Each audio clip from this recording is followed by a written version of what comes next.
Shepard did everything right. More than we could have hoped for. Commander Shepard uncovered the truth. And still, it's not enough. We're at war. No one wants to admit it, but humanity is under attack. But they're sending her to fight Geth. Geth! We both know they're not the real threat. The Reapers are still out there. And it's up to us to stop them. The Council will never trust Cerberus. They'll never accept our help, even after everything humanity has accomplished. But Shepard, they'll follow her. She's a hero, a bloody icon. But she's just one woman. If we lose Shepard, humanity might well follow. Then see to it that we don't lose her.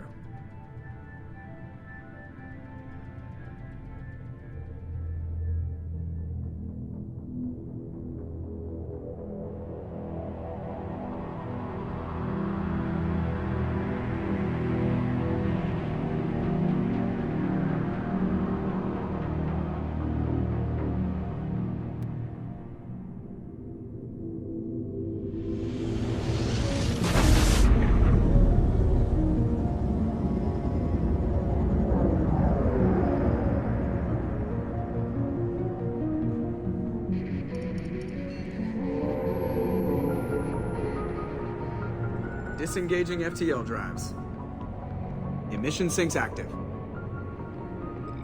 Board is green. We are running silent. We're wasting our time. 4 days searching up and down this sector, and we haven't found any sign of Geth activity. 3 ships went missing here in the past month. Something happened to them. My money's on slavers. The Terminus system is crawling with them. Picking up something on the long-range scanner. Unidentified vessel. Looks like a cruiser. Doesn't match any known signatures. Cruiser is changing course. Now on intercept trajectory. Can't be. Stealth systems are engaged. There's no way a Geth ship could possibly... It's not the Geth. Brace for evasive maneuvers!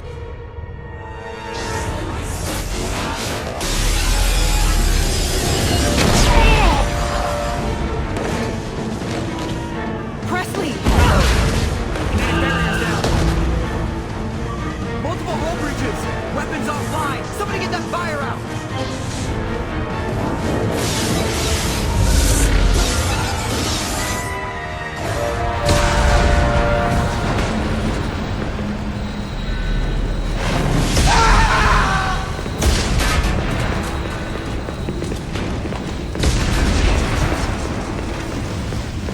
Shepard! Distress beacon is ready for launch. Will the Alliance get here in time?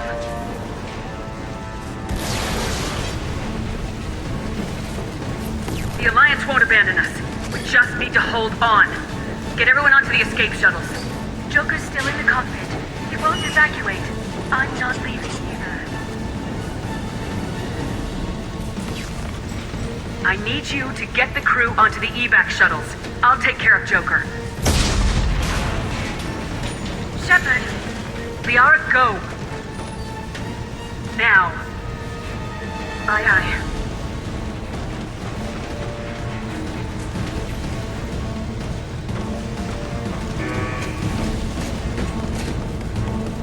Everybody in! Go, go, go!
Joker.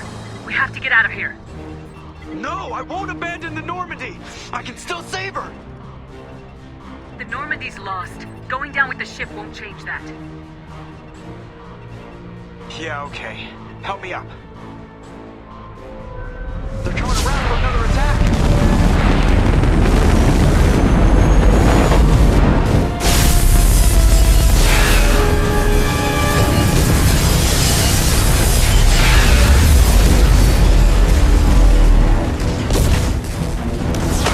Watch the arm!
Just another routine mission.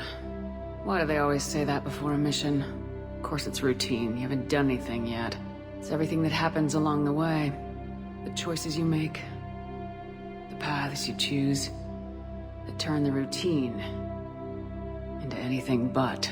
Of course, that's how it started. A routine mission. Answering a distress call. And look where that got me.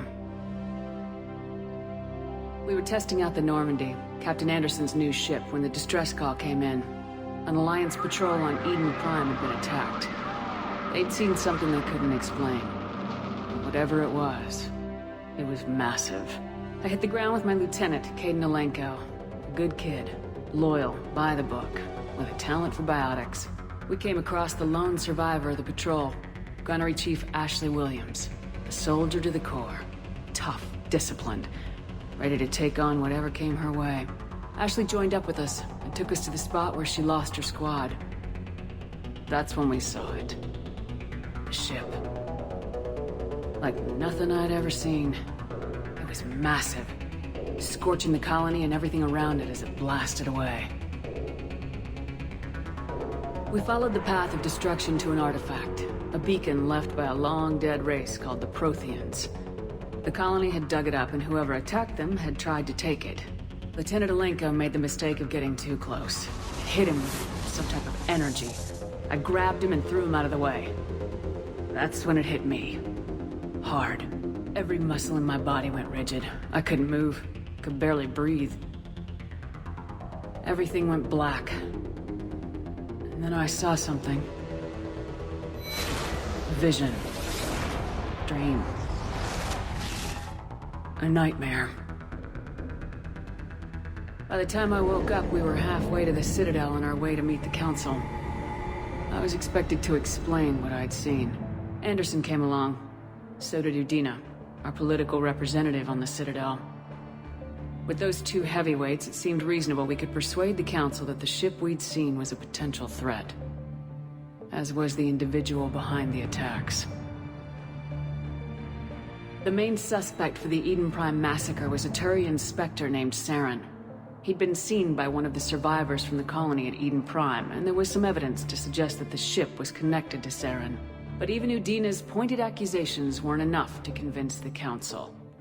They just couldn't believe one of their chosen elite specters could be guilty of something like that.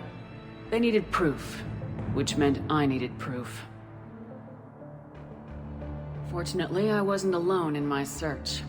Garrus, another Turian, wanted to help. A top agent for Citadel security. Despite orders from his superiors that he shouldn't get involved, he told me he was suspicious of Saren and he had some useful leads. More importantly, he was willing to share them. That led me to Rex, the biggest, nastiest looking Krogan bounty hunter I'd ever seen. He turned out to be more than just a brute. It was his intel that led us to a fugitive with incriminating evidence on Saren. The fugitive turned out to be an energetic little Quarian named Tali. A tech expert with a knack for hacking, she procured some information on Saren. Evidence that proved Saren was dirty. Tali's evidence proved that Saren was responsible for the massacre on Eden Prime, and the immense warship we'd spotted was in fact Saren's flagship. But it went much further. Saren was trying to find a way to bring back a race of sentient machines from dark space. Machines allegedly responsible for cleansing the galaxy of all organic life. These Reapers were blamed for wiping out all life 50,000 years ago, including the Protheans, and disappearing back through the mass relays to dark space, leaving no trace that they'd ever been. That explained why Saren was after the beacon, and it made some sense out of my visions, but not much else. We couldn't convince the Council that the Reapers were a threat, but they agreed Saren had to be stopped. They stripped him of his Spectre status and gave me the honor of becoming the first human Spectre. My first task? Bring down Saren. Anderson decided to stay behind, giving up his ship, the Normandy. He told me I'd need it more than he would. He also pointed me in a direction. Liara, a Prothean expert, adept in biotics, and maybe most importantly, daughter of Benezia, Saren's top lieutenant. And like most Asari, as beautiful as she is intelligent, and born with a unique ability to meld with other species, Liara was able to help me decipher some of the vision the beacon had given me. Nothing concrete, but it gave me some clues. And a new appreciation for the Asari. Her technique for accessing my vision was unexpected, but not at all unpleasant. Caden was a little concerned about the connection I shared with Liara. As commander, I knew either relationship had the potential to interfere with the mission. I decided discretion was the better part of valor, and kept my focus on our goal, finding Saren. Thanks to Liara's help, we had our next lead, Benezia. Saren had taken her to Noveria, where he'd enslaved the queen of a dangerous race of insect-like creatures, the Rachni. He ordered Benezia to use the same technique Liara had used on me to extract information from the Rachni queen. The queen's drones were everywhere, and they were not happy. We had to fight through hundreds of them to get to Benezia. By the time we arrived, Saren was gone, with the information. I tried to reason with Benezia, but Saren had indoctrinated her. He had somehow acquired the ability to control people's actions and wills. Benezia wouldn't surrender, and Liara was forced to watch her mother die in her arms. And I was left with an angry, dangerous Rachni queen to deal with. She claimed her drones would do no harm if I released her, but the Rachni had terrorized the galaxy before. I couldn't do it. I wouldn't doom an entire species for past sins. And the Queen was true to her word. She left and took her army of drones with her. With Saren's top lieutenant dead, he was quickly running out of time and places to hide. I tracked him down at his base on Vermeer, but we soon learned it was more than a base of operations. It was a breeding ground. Saren was breeding an army of Krogan. He'd found a cure for the genophage, a disease inflicted on the Krogan to prevent them from breeding and taking over the galaxy. But the Krogan Saren was breeding were slaves, mindless beasts that obeyed Saren's will. I had to destroy the base and all its research. Rex disagreed, violently. Rex wanted the genophage cure for his people, but tried to convince him to help me destroy it, that these Krogan weren't real. but he wouldn't back down. Fortunately, Rex is smarter than he looks. He realized this wasn't the way to help his people, and that Saren was the real threat. When we finally got to the center of the base, I realized just how close Saren was to completing his plan. He was already in communication with the Reapers. Sovereign, Saren's flagship we'd all assumed was just a ship, was a Reaper. It spoke to me, threatened me. I could feel the menace it had for every living thing. It wanted me dead. It wanted us all dead. And I knew it was capable of doing just that. What I couldn't understand was why Saren would help it. But there was no time to think about it. Sovereign knew where we were. We had to destroy the base and get the hell out. I split my team into 2 squads, sending Ash with one and Caden with the other as a distraction. We had a nuke and we planned to use it. Before we could detonate the bomb, Saren showed up. We fought. I stalled him to make time for my team. And in talking to him, I realized the truth. It wasn't Saren who was indoctrinating everyone. It was Sovereign, the Reaper. And Saren was in deeper than all of them. He tried to convince me he was still in control. Said he'd found a way to reduce the Reaper's influence, but he was kidding himself. Or believing the lies Sovereign was telling him. Before I could convince him to stop, he ran, leaving me just seconds to extract my squad mates. I tried, but I wasn't fast enough. I could only save one of them. Caden was a good man and a great soldier. But I had to choose, and I chose Ash. That was the last time Saren would slip away from me. I knew then, the next time we met, one of us would die. With my team mostly intact, we chased Saren and his army to Ilos, a long-lost planet that had once belonged to the Protheans. As we prepared for what we knew would be a desperate fight, I spoke to my crew. We were just one ship, against Saren's growing army. I assured them all that despite the odds, we could defeat him. I'd never tell anyone, but I had my doubts. Leaving Caden behind had hardened my resolve. It revealed a weakness in my defenses. How many more friends and allies would I be willing to sacrifice in order to stop Saren? We arrived on Ilos close behind Saren. Once on the planet, we discovered a Prothean databank that helped me put the final pieces of my vision together. The Reapers had come 50,000 years ago, and every 50,000 years before that, each time purging the galaxy of life. The Protheans had fought and died like every species before them, but a few survived long enough to leave a parting gift. The Protheans had discovered that the Citadel was the key to controlling the mass relays. By sabotaging the Citadel, they found a way to close the relays to dark space, slowing the Reapers' return, giving us the time we needed to find a solution to stop the Reapers once and for all. Saren knew this. He was leading his army to take control of the Citadel and re-establish the relays to dark space, bringing the waiting Reapers here to destroy us all. We followed him to the Citadel. It was intact, but heavily damaged. He'd caught the Council fleets by surprise, and they were only now regrouping. And with Sovereign as his flagship, there was little hope that the fleets could counterattack with enough strength to take back the Citadel. But Saren was done running, and I was done chasing him. As the Alliance and Council fleets battled Saren's army outside the Citadel, I cornered the Turian bastard in the Citadel tower and confronted him. He died believing that the Reapers would save him. As I fought to regain control of the Citadel, the Council's flagship, the Destiny Ascension, fell under attack. Despite Saren's death, Sovereign and Saren's army continued to fight. The Council was aboard the Destiny Ascension and they were requesting assistance. But I knew in order to help them, I would have to put our human Alliance fleet in jeopardy.